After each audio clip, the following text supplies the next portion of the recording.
You're listening to the Marketing Playbook from the More Than More podcast. We are here to help you simplify your strategy, build your brand, and position yourself as the agent of choice.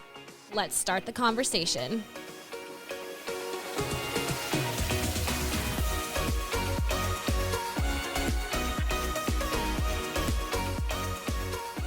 We have the best introduction of everybody, I think. I have to agree. Just the energy, the music. Let's start the conversation. Let's start the rave. Marketing is here. Welcome back, everybody. No, but actually, welcome back. Abbie and Staci here, 2/3 of your marketing team. Hello, hello. We are about halfway, almost perfectly halfway through the sales contest. Yeah. And wow, I didn't think everybody would take to this as much as they have, but you guys are really running out there having conversations. Lots of energy. Getting it's been a lot face-to-face. of fun seeing how everyone reacts to everything, and This is my competitive edge. Yeah, this is actually my second time experiencing the sales contest, so I'm kind of excited to see what I notice and what's different about this time. Yeah. I'm just thinking back to our early sales contests when we had half the number of offices and just, I don't know, the level of competition keeps rising, and it's kind of cool to see everybody get so into it. And that's exactly why we are here today, is to help provide a little marketing support in this conversation space. The focus has been really heavy on your face-to-face phone calls, your mayor campaigns, your qualifying scripts, your market updates, things like that, all really good. Continue to push, continue to focus on those. But we're going to give you some ideas as well on how you can potentially provide some indirect bait to start conversations, how you can leverage your social media, how you can leverage some of our templates to maybe create context for people to raise their hands and ask you questions rather than you always having to go find people and reach out to them directly. So that's why we are here today.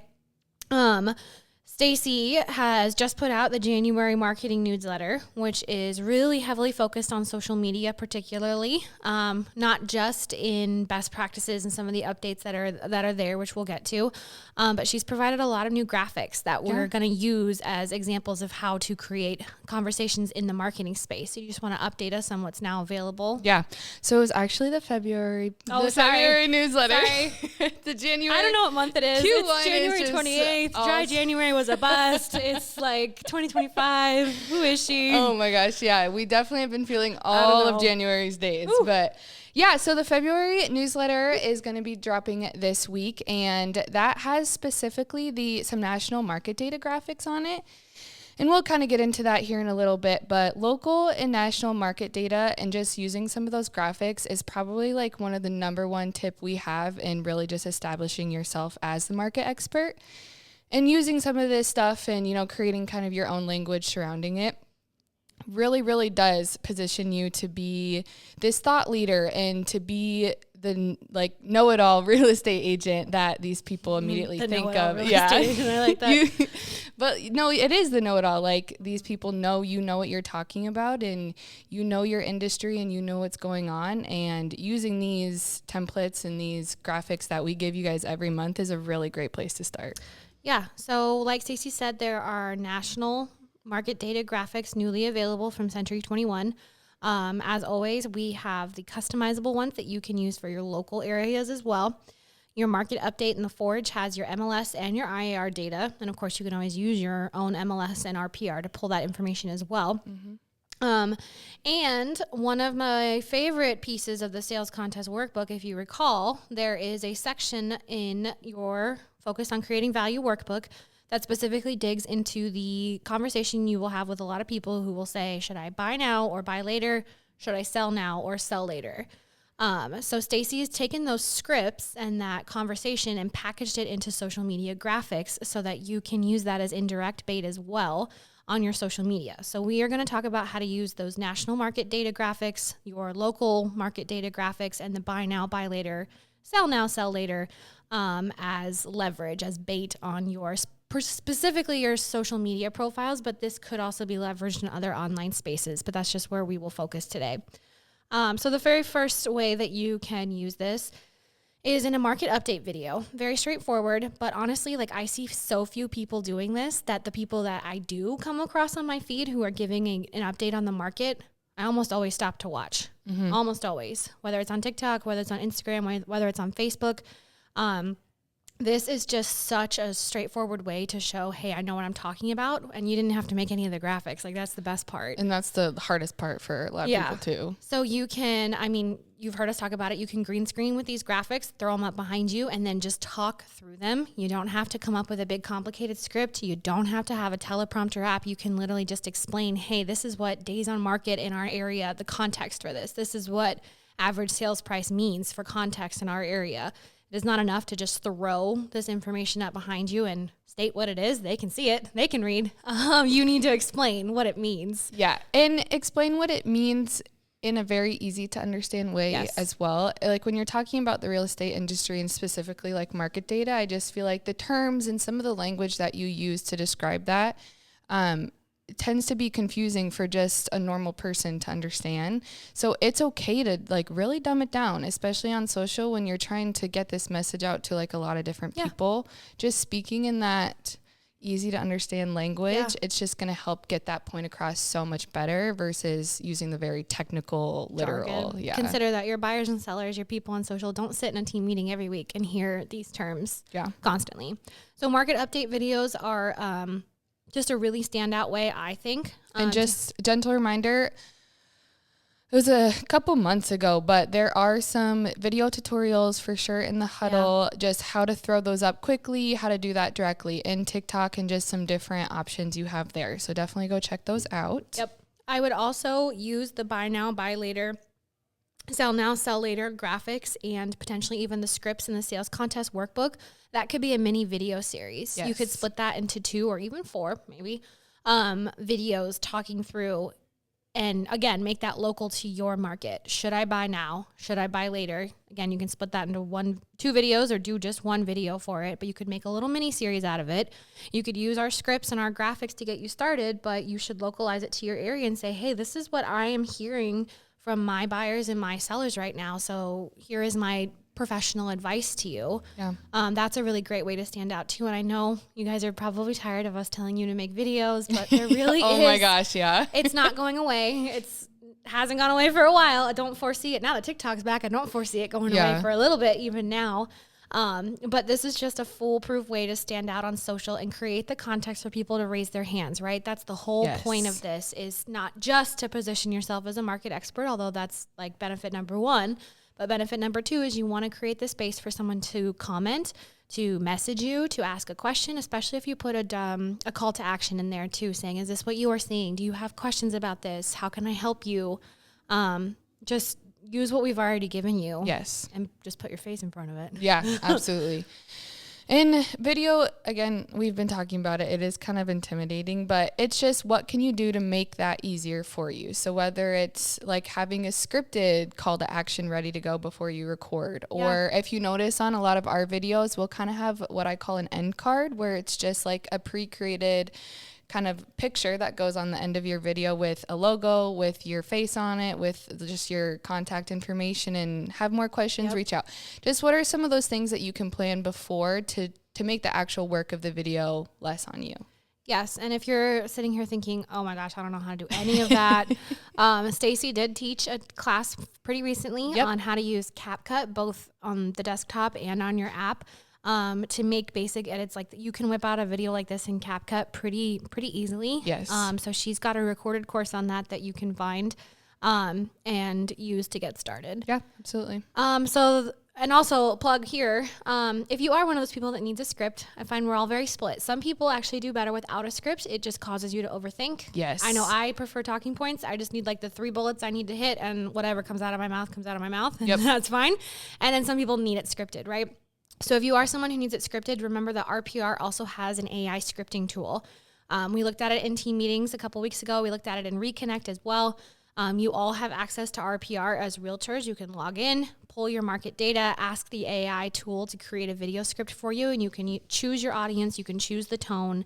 It's actually a pretty nice tool. The scripts looked pretty good. So you can, again, don't overthink it. Just use what's there. The scripts did not read super AI to me. No. Like, obviously, you want to make the language a little bit more you if you have like a slogan or something. But it read very conversational, in my opinion. Mm-hmm. And that's obviously the most helpful thing in some of these videos. And while Abbie was talking about the scripts, I kind of had this thought is one thing that's actually very helpful if you're kind of in between using scripts versus just talking points, is writing out a script and then reading through it and then starting the video after that. So then you kind of already have the layout in your mind of how the script looks, and then you can kind of go, and then it makes it feel a little bit more organic in like a conversation versus reading, but then you get a little bit of help from both just from memory. But yeah. You should never be saying it for the first time when you're recording, right? Oh my gosh, yeah. It's going to do a dry run. Yeah. Yeah. And then the third, and I think this is one of the more creative, fun ways to get people to raise their hands to try to bait people into having conversations with you, is to leverage your stories, either through polls, through games, through Ask Me Anythings, AMAs, to get people to engage. So what do we mean by that? Yep. So obviously your stories are Facebook and Instagram, and that's just... Do you find you look at stories more than you look at people's posts? Or are you 50-50? I think I'm 50-50. I was not a big story user so stories did not exist on Instagram for its entire timeline. They came out like a couple years ago. So when stories first got introduced, it was really based off of Snapchat, and it was trying to incorporate some of that like 24-hour, it builds that quick Snapchat. Yes, it like builds that scarcity, tension. Like it's gonna go away really quick. And so FOMO, you don't we started seeing those in Instagram when they first started, and it was to create that tension and to create that scarcity. So it's like, it made people do actions, if that makes sense. So it was like, I know this story is going to disappear in 24 hours. I need to act now. So it creates some of that, but it also creates intimacy. It's more behind the scenes. I was trying to say organic, but intimacy is a better word. I really like that. But it's like, this is right now. It's more of that live posting, kind of that day-to-day stuff. So you'll see a lot of people go like a lot of like behind the scenes with me, or day in my life as a Iowa realtor, or like some of that stuff. You see those on stories just because it's maybe some of that smaller stuff that doesn't make it to the feed, but people remember and connect with those smaller moments more. So if I post my coffee from this morning and someone else really loves the flavor, like that's just like a very small, organic, natural engagement, and I maybe like that, but then it's like that builds, and it continuously builds the more you share pieces of that on your story, and the more people see that and engage with it. And again, it takes people multiple touch points to really reach out and engage with your stuff at all. Yeah. So use these graphics in your feed, in your videos, but think of a way you can use them in your story. So a few ways that we've come up with is I really like the idea of somebody playing like market trivia with their people. So if you have already an engaged audience, like if you find people respond to your stories, comment on things, even if it's, mom and grandma that are always out here engaging with stuff, it would be cool to use these graphics. You could blank out the number and just say, what do you guys think? Pop quiz. What do you think the average sale price in Des Moines is? What do you think the average sale price in Cedar Rapids is? How many days on market do you think we've seen? How much appreciation do you think we've seen? Like, have people guess. And like Staci said, like the more they engage, the more they care, but the more that the feed will show them things. So as they comment, respond to your stories, in the future, Instagram is much more likely to push your stuff to the top of their feed because they know that they're interested. So trivia games is kind of a cool way to get people to comment and to answer questions.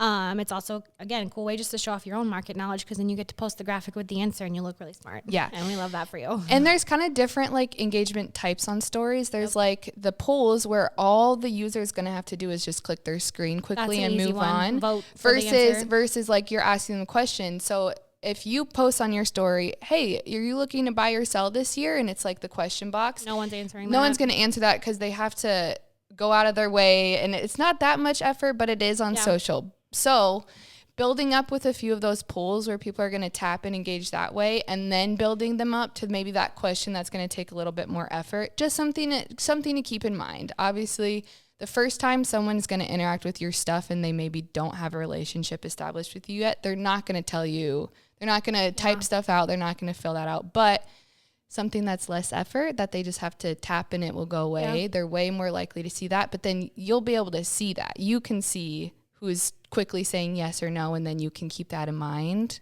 You're piquing people's interest, right? Yeah. Everybody's favorite question to ask a realtor is, how's the market? By posting fun little tidbits. little market data pieces, creating a game out of it, creating a poll out of it, creating engagement out of it.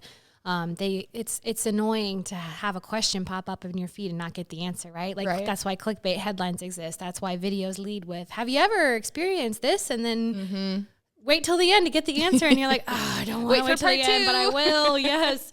That's exactly what you're doing, right? You're creating an itch that they want to scratch. AMAs are also, again, you have to have a pretty engaged following for those to work. You should put the question out there and say, hey, ask me anything about the market right now, and answer those questions. But again, you have to have people that are already pretty interactive with you. You could also make this a contest. You could make a post on your story or your feed and ask people to guess these numbers. What do you think average sale price is in Beaverdale? What do you think the average days on market is? Whatever. And then create a contest. Whoever answers first gets a prize, and then you create engagement on your profile anyway. However many people answer, maybe get entered into a raffle. There's a lot of different ways that you can leverage these things. And the biggest overall point to this that Staci had made earlier is that engagement happens over time. So these posts are a good first step to creating something like that, especially if you do already have an engaged audience. It's a good way to just continue to reward them for being engaged, right? By posting more interesting content. But it's not going to happen overnight. Posting this one time doesn't all of a sudden create, you're not going to all of a sudden get 10 people that say, yes, I am ready to buy because you posted a really good market graphic. Maybe in like 2014 social media, but not today. But biggest tip is just head onto Instagram or Facebook. And if you just play around in your stories, there's so much more than what Abbie and I touched on. There's sliders, you can add music, AI. There's just a lot of fun stuff in there. So just go see what's going to make the most sense for you and your business. But biggest thing, and we talk about this all the time, is just consistency, is just figuring out what you're going to be able to do. So maybe it's a market update video a month. It's just setting that boundary and understanding that schedule first is just going to help so much, and continuously putting this stuff out and just really helping that top of mind. Yeah. So the number one feedback we get about the sales contest is that agents it's activities that we all know we need to do, right? We know we need to make calls. We know we need to send notes, do pop buys, talk to people, connect with our database, things like that. The sales contest is a really good space and push to A, do the things we know we need to do, and B, create a system to continue doing those things. There's so many agents that now have systems of activity that started because the sales contest kind of forced them to think about it. This is also one of those things. This can be the start of a marketing system for you. So maybe this becomes a monthly market update. Maybe this becomes a quarterly contest or poll or game on your social media. It's not enough to just do this one time. There are very few people that post one time and get anything big out of it. So this is just a reminder. It's just like any other activity. You have to keep doing it consistently and repetitively over time. Like Staci said, before you can see the results. But for the marketers and converters out there who would die at the thought of knocking on doors or just hate the thought of going to a networking group and talking to people about the market, this can be a really great indirect way to create opportunity for people to raise their hands and ask you questions. Using templates we've already created for you, just to make it even simpler. So like Staci said, that's all in the marketing newsletter, which is already in your inboxes when you hear this. It'll be out. Again, all of those things are also in Canva. They're also in the Forge, lots of ways to find them. And remember, you can go back in and use past Canva packs. Like that's, if you didn't use it one month, like feel free to go back and reuse that stuff. You can customize it. You can add your own logos. You can, if the language you want to change a little bit, you can change it. Yeah, I agree with all that. All right. Good luck. Rest of the sales contest. You got the last half of it to go. We're excited to see where everybody lands. We are cheering you all on. Yes, we are cheering you all on and can't wait to see everybody's stories in the next week. All right. Bye, everyone. Thanks for listening. We will catch you next time on the Marketing Playbook. For more episodes, resources, and show notes, head to morethanmorepodcast.com.